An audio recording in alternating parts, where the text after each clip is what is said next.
selamat datang di podcast Seru Santai. Bareng gue Tari, gue di sini bakal bahas soal topik tentang aplikasi yang pasti lo semua udah pada tahu nih. Tapi sebelum itu gak mungkin dong gue sendirian. Jadi gue di sini ngundang teman-teman gue sebagai narasumber buat nemenin gue ngobrol-ngobrol di podcast kali ini. Yang pertama ada Arkan. Hai Arkan. Halo Tari. Halo. Oke. Yang kedua ada Aca. Halo Aca. Hai Tari, hai semuanya. Dan narasumber kita yang terakhir ada Sekar. Halo Sekar. Hai semuanya. Nah, karena udah lengkap semua nih ya, kita mau langsung masuk aja nih ke topik tentang aplikasi yang hubungannya kalau kita mau berpergian ke tempat umum, apalagi kalau bukan biru-biru peduli lindungi. Oke. Nah, jadi di akhir tahun lalu sampai sekarang kan pandemi di tempat-tempat umum tuh udah pada boleh buka kan secara umum, tapi sebelum itu kita harus nge-scan suatu QR sebelum masuk ke tempat tersebut. Nah, gue mau tanya nih, gimana sih pendapat kalian tentang aplikasi itu? Kalau menurut gua, aplikasi itu biasanya cukup membantu ya dalam menghadapi masa-masa pandemi ini. Iya. Soalnya kan pemerintah ini meluncurkan aplikasi ini untuk nge-track nih sebaran COVID di keramaian itu kayak gimana. Jadinya kita bisa tahu nih apakah kita pernah berkontak secara langsung nggak sih sama penderita COVID ini atau enggak gitu. Iya. Setuju banget sama Arka. Dan menurut gua aplikasi Peduli Lindungi ini bikin gua lebih merasa tenang buat pergi ke tempat umum ya. Iya, iya. Karena kan ada beberapa peraturan yang wajib banget dilakuin kalau mau masuk ke tempat umum. Salah satunya itu tadi, scan QR Peduli Lindungi, dan hanya status yang warnanya oranye dan hijau aja yang boleh buat masuk ke tempat umum tadi. Oke, berarti udah nggak sebebas dulu ya buat keluar masuk tempat umum. Iya, betul. Nih, tadi gua nge-notice Aca tuh ngomong tentang warna-warna tentang di status peduli lindungi gitu. Ada yang tahu nggak sih perbedaan warna status yang ada di APK ini itu gimana sih? Tahu dong, Nggak warna tahu. oranye untuk orang yang sudah melakukan vaksinasi dosis pertama. Kalau hijau sudah melakukan vaksinasi dosis kedua. Dan benar kata Aca, hanya kedua status itu yang boleh masuk dalam prokes yang ketat. Kalau merah menandakan belum vaksinasi. Untuk warna hitam menandakan terpapar virus COVID akibat adanya kontak, sehingga diperlukan tes untuk memastikan statusnya. Oke, berarti secara fungsi itu sangat membantu ya. Kalau misalkan nih dari segi pemanfaatannya oleh pemerintah, gimana menurut kalian? Apa oke-oke aja atau ada something-nya agak kurang gitu? Ada gak nih? Kalau gitu, kalau ngeliat dari pemanfaatannya nih bisa dibilang sih puas-puas aja. Soalnya Iya. kita pakai sistem digital, pakai Iya. HP. Jadi apalagi kalau lihat KTP itu gimana pemanfaatannya, jadi ngerasa bangga juga sama negara kita tercinta. Bisa mengikuti perkembangan dunia gitu. Semuanya online, segala online, nggak perlu fotokopi itu, bawa kertas ini itu yang kadang tuh makan tempat dan ribet ya. Jadi tinggal klik-klik langsung ada layar keluar. Wih, benar juga. Terus kalau menurut Aca gimana nih? Kalau buat gue sih pastinya pemerintah itu udah memaksimalkan adanya aplikasi ini ya Kak. Apalagi buat masyarakat ini karena adanya aplikasi Peduli Lindungi ini sangat-sangat membantu pemerintah buat melacak keberadaan orang yang memang terindikasi terpapar COVID. Jadinya penularan virus itu dapat dicegah dan angka COVID di Indonesia itu dapat turun Kak. Oh, benar juga. Iya. Terus aplikasinya juga kan praktis ya, jadi udah terintegrasi sama beberapa aplikasi terkenal lainnya kayak Gojek, Tokopedia, Shopee. Jadi kalau memori HP kita tuh penuh untuk nggak bisa download aplikasi itu tuh kita bisa langsung pakai yang tadi udah terintegrasi itu Gojek, Shopee gitu. Iya. Terus Kalau aku mungkin lebih memikirkan tentang keamanan penyimpanan data pribadi sih. Apalagi pakai NIK, yang pastinya data-data penting kita ada di aplikasi itu. Takutnya disalahgunakan. Bukan gak percaya sama pemerintah ya, tapi situs-situs pemerintahan aja masih sering kena hack sama oknum yang tidak bertanggung jawab. bener juga ya gitu. Oh iya, ngomong-ngomong soal keamanan, selain dari sisi data kayak NIK gitu ya, menurut kalian ada gak sih hal yang bikin kalian riskan gitu tentang aplikasi ini? Ada gak? Sebenarnya kalau gue lebih khawatir tentang adanya kecurangan yang sering kali dilakukan oleh beberapa oknum Kak. Gimana? Karena kan seperti yang udah kita bahas tadi ya, Kalau mau ke tempat umum pasti wajib banget buat scan Peduli Lindungi, yang artinya kita itu bebas COVID dan udah divaksin. Tapi di luaran itu banyak orang yang punya HP tapi belum divaksin, tapi maksa buat masuk ke tempat umum. Jadinya pinjem akun orang yang udah divaksin gitu. Aduh, Bahaya banget gak Itu sih? tuh gak enak banget sih. Gue pernah nyoba tuh, tapi itu pas HP gue lagi rusak kan. Terus gue coba buat login di HP yang satunya lagi, bisa nih ternyata. Nah itu tuh bisa jadi celah juga buat orang yang nggak vaksin tapi maksa masuk. Mereka tinggal pinjam akun saudaranya yang udah divaksin, terus mereka scan pakai HP itu, bisa dia masuk. Emang tergantung orangnya ya, tapi celah kayak gitu bisa bikin orang jadi nggak jujur dan nggak bertanggung jawab, nggak sesuai sama Pancasila sila pertama sama sila kedua. Kita udah mah nggak jujur, nggak bertanggung jawab lagi, dengan kemungkinan penyebaran jadi lebih luas gara-gara belum vaksin. juga. Tapi kalian tahu nggak sih, Apa akhir tuh? ini kayaknya banyak banget orang yang ngeluh tentang keamanan sama kebenaran dalam sistem Peduli Lindungi ini. Soalnya kan kita Gimana? belum vaksin dosis ketiga Iya. ya kan, Iya. tapi tiba-tiba sertifikatnya udah muncul aja coba. Oh, itu yang lagi rame ya? Iya. Sempat tuh gue lihat di SW emang pada bikin kayak gitu. Iya. Gitu. Iya betul.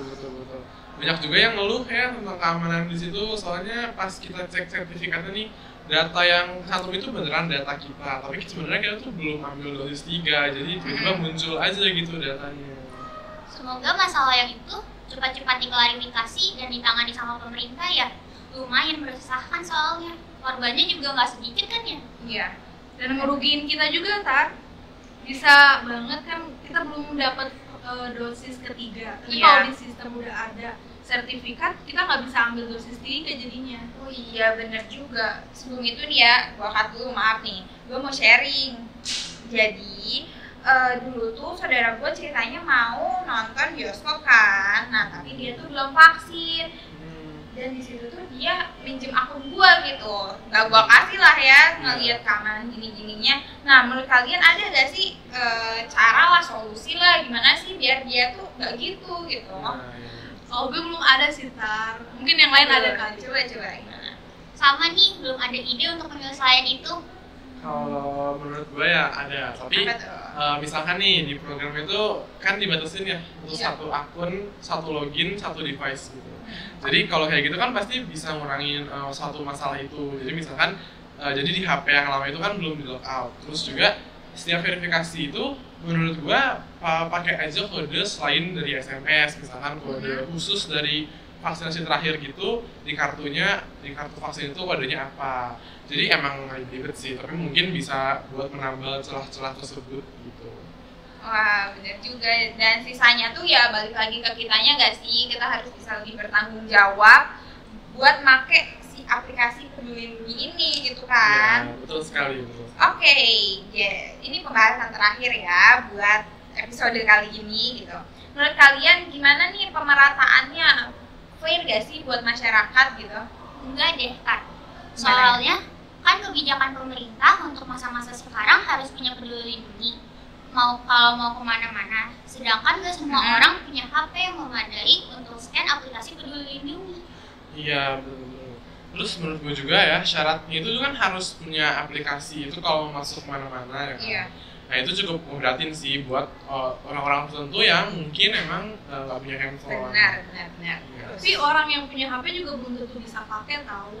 Gimana tuh? Contohnya tuh kayak orang tua yang lanjut usia, kalau mau masuk mall mungkin ada petugas satpam minta tolong bantu. Tapi kalau di restoran itu kan kadang ada, kadang enggak. Jadi nggak ada orang yang buat nuntun buat pakai aplikasi Peduli Lindungi itu. Ah iya juga ya, Kak. Jadi kasihannya tuh masyarakat yang emang belum begitu paham tentang teknologi. Nggak gaptek gitu ya. Iya, kasihan.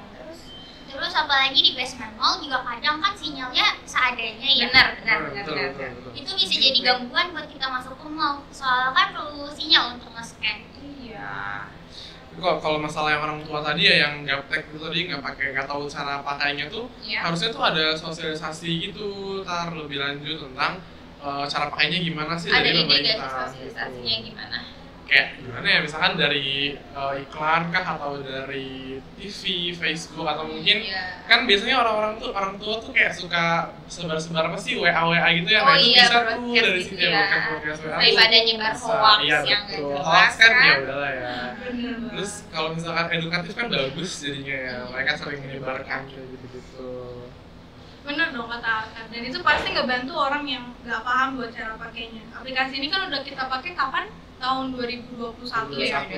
Tapi masih banyak banget orang yang belum ngerti cara pakai gimana, gara-gara banyak minta izin buat ke kamera, terus memori HP kita kadang-kadang suka penuh. Itu yang mungkin buat orang lain sulit buat akses Peduli Lindungi ini.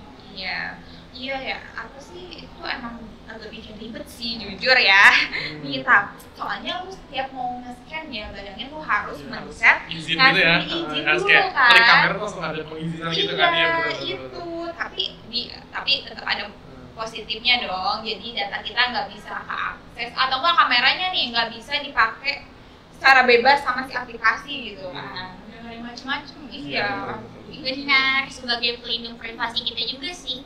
Takutnya ada oknum yang iseng buat ngebobol akun kita, terus kamera HP kita dipakai seenaknya mereka, kan nggak lucu ya? Iya, Lucu sekali. wah Agak kerasa sarkas ya.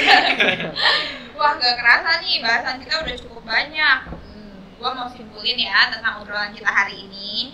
Jadi mengenai aplikasi Peduli Lindungi ini tetap aja ada kelebihan dan kekurangannya. Kelebihannya tuh lebih praktis gak sih, dan pemanfaatan ipteknya juga. Jadi ada pemanfaatan iptek, jadi kita nggak ketinggalan zaman. Tapi kekurangannya itu ya tadi gitu, keamanan data kita juga masih dipertanyakan gimana. Terus kayak ada celah kecurangan dari masyarakatnya juga, dan nggak cukup adil buat orang yang nggak punya HP atau belum begitu paham teknologinya. Kalau dari teman-teman gue yang tersayang ini ya, ada yang mau ditambahin gak sih? Ada dong. Buat pendengar tersayang, program ini juga bisa mencegah orang yang belum vaksin atau terpapar positif COVID masuk ke tempat umum. Jadinya kita, ayo cegah penularan COVID di Indonesia. Kita turunkan angka COVID di Indonesia. Mantap. Dari Arka nih, ada yang mau nambahin nggak? Sebenarnya udah kerangkum sih, tapi mau nambahin sedikit ya. Mengingetin aja nih buat penonton podcast ini, buat kita tuh harus memakai aplikasi Peduli Lindungi ini dengan jujur dan bertanggung jawab ya. Jangan minjemin akun orang atau minjemin akun kita ke orang lain. Nah, itu dia teman-teman penonton kesimpulan dari obrolan kita di podcast episode kali ini. Makasih ya buat kalian semua yang udah nonton sampai akhir. Jangan lupa protokol kesehatannya. Dadah!